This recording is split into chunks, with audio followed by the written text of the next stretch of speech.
السلام علیکم ورحمۃ اللہ وبرکاتہ۔ نواقض اسلام یعنی اسلام کی عمارت کو گرا دینے والے اعمال میں سے تیسرا عمل ہے من لم یکفر المشرکین، جو مشرکین کی تکفیر نہ کرے،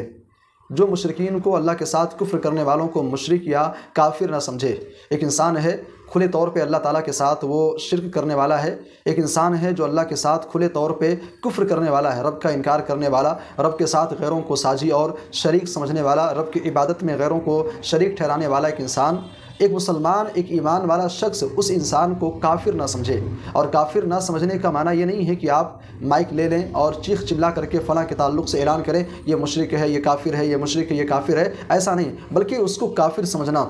اس کو یہ ماننا کہ ہاں یہ انسان اللہ کے ساتھ کفر کرنے والا ہے۔ اب اگر کوئی انسان کسی مشرک کو، کسی کافر کو کافر نہ سمجھے، او شک فی کفرہم، یا اس کے کفر کے بارے میں ایمان والے کو، مسلمان کو شک ہو، او صحح مذہبہم، یا پھر ایک ایمان والا شخص ایک مشرک اور کافر کی راہ کو، اس کے طریقوں کو اور اس کے منہج کو صحیح سمجھے، اس کے طریقے کو صحیح جانے، اس کی راہ کو صحیح مانے۔ اور صحیح ماننے کا معنی کیا ہے؟ تین طریقے سے اس کے مذہب کی تصحیح ہو سکتی ہے۔ ایک تو یہ ہے کہ انسان اپنے دل سے صحیح سمجھے، دلی طور پہ صحیح مانے کہ فلاں جو مشرک ہے، جو کافر ہے، وہ جو بھی کر رہا ہے، اس کے ذریعے سے جو بھی اعمال ہو رہے ہیں، جو بھی تہوار ہے، جو خوشیاں ہیں، جو بھی چیزیں وہ کر رہا ہے، وہ ساری کی ساری چیزیں صحیح ہیں۔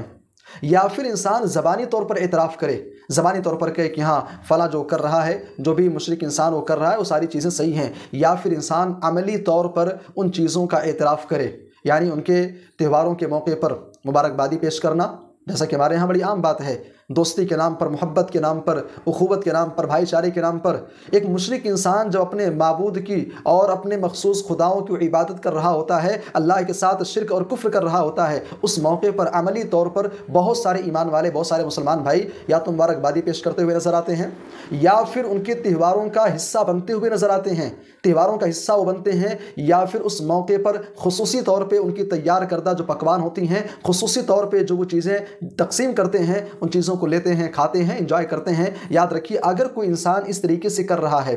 اگر کوئی انسان کسی مشرک کو مشرک نہ سمجھے، یا اس کے کفر کے بارے میں شک کرے، یا اس کے منہج اور اس کے طریقے کو صحیح سمجھتے ہوئے اس کے پروگراموں اور اس کے محفلوں کا حصہ بنے، کفر اجماعاً، تو ایسے انسان نے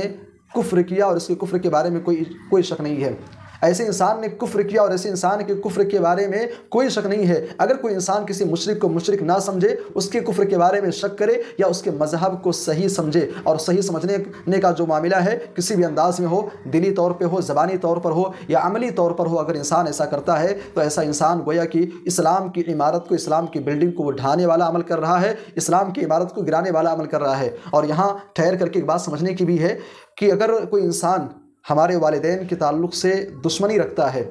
ہمارے ماں باپ کا اگر کوئی دشمن ہے، تو وہ انسان ہماری نظر میں دشمن ہوتا ہے۔